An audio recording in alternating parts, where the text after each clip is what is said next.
Right, so we're rolling. This is Lieutenant Colonel Mike Devilix again from 2BCT. So last time, nag-demonstrate tayo how to use the JDAMs kapag using tayo ng targeting pad and POI, no? So point of interest kapag nakatarget tayo ng something.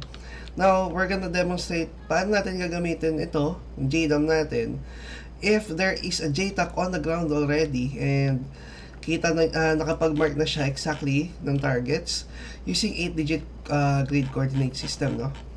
So, as we approach the target, ito gagawin ko. Opening targeting system. Then, diretso tayo agad sa map. Click designate.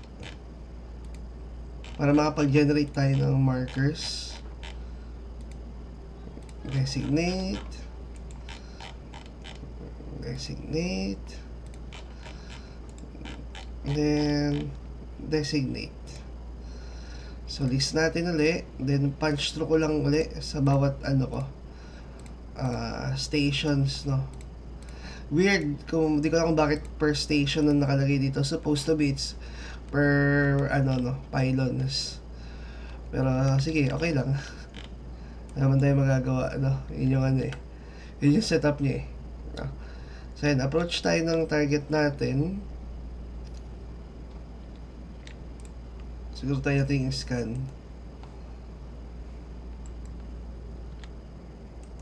Ito. Ayan yung target natin, no?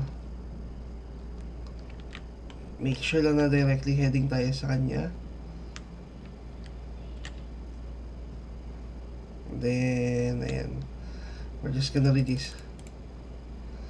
Ayan. So, ito yung itsura niya on the ground.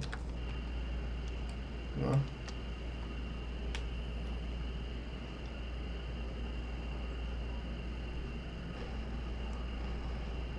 Iyon. Yan lang.